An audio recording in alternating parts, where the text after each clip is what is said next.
Hey, good morning. Adam Marburger here, the income development guy. Yesterday, I was showing some techniques on a transition.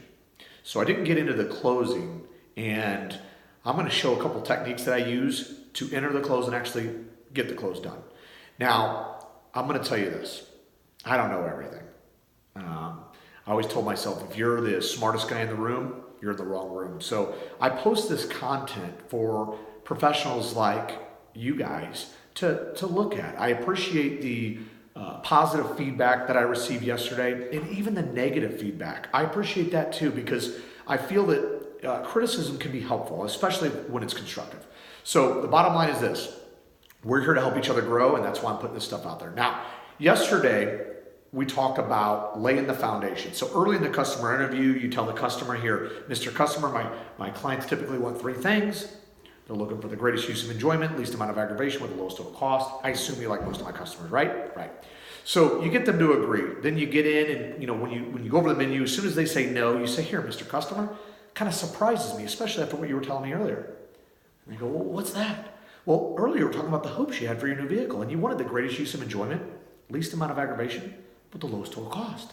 So what happens there is their subconscious mind cannot help fight the fact they thought they said it because they agreed with that. Now, once you get into that, you can go a couple of different directions from here. I like to go, here, Mr. and Mrs. Customer, I want to share a few things with you real quick. And the last thing I'm going to do is try to talk you into buying anything you don't see value in. When you go home today, I want you to look back and say, you know what? That dealership took great care of me. They explained everything in great detail, and they really cared. Because we do. I fully feel if a customer leaves with a service contract, the likelihood of that customer coming back to my dealership, they go up drastically. The best customer for our service department is one with a service contract.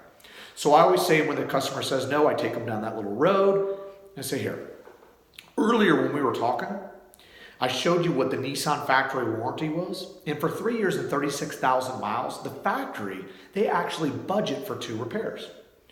You told me earlier you're going to keep the car for 100,000 miles. So the question I have for you is, how many repairs would you budget for that next 36,000 mile period and even the next 36,000 mile period after that? 3, 4, how many repairs? They're going to give you a number. Typically, they say 2 or 3. I say, here, Mr. Customer, what I'd like to do, let's just use 1 repair for an example.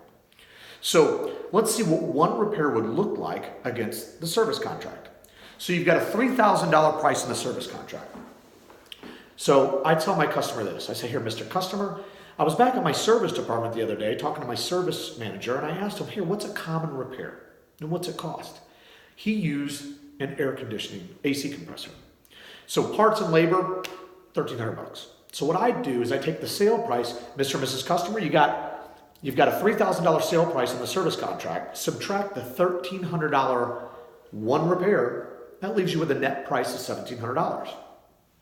See, if the service contract worked the way you thought it did, that's not a good deal, right? But it doesn't. I'll share with you why. See, our service contract, we call it a service contract savings account. It actually earns over time. And if you were to get rid of the service contract at 6 years, you've still got another 4 years left because we have a 10-year, 150,000 mile guarantee. So that gives you $1,200 cash value.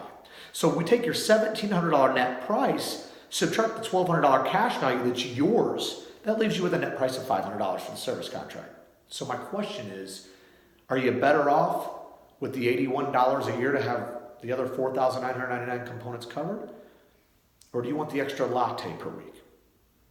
You pick. Now, a lot of times that you don't close them down there. I find that I get 80% of my clients to close there. But for the customer that's on the fence, I say, here, Mr. and Mrs. Customer, here's the deal.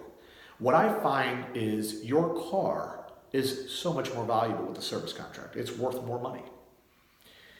And the service contract, I can actually show you how it doesn't really cost you anything. On paper, you see it's $3,000, but it doesn't cost you anything. Let me tell you why. If you had the option, if you just had the option to trade on your own terms, I can save you thousands of dollars because I find that most of my customers come in and they trade their vehicle and the number one reason is I'm out of warranty. I'm out of warranty, so that's why I'm trading vehicle. What if at 90,000 miles, maybe your car's paid off, maybe 100,000 miles, your car's paid off. What if you had the option to pay yourself for another 6 months or even a year, the monthly payment put in your bank account, and then you save depreciation? $5,000, $6,000 depreciation, $3,000 in the bank, that's $8,000. What about interest and sales tax? So now we're talking about an $8,000 or $9,000 savings to the customer just by keeping the car 1 year longer. Now, obviously, we're not trying to tell our customers to not trade in 2 and 3 and 4 years because we want a repeat referral, but understand that no matter what contract the customer has, the trade cycle's like 4 years anyway. They're going to come back and trade. They're just going to be protected. They're going to get more money for their trade because they have a long-term guarantee. I don't want to ramble for hours here. There's so many ways you can go.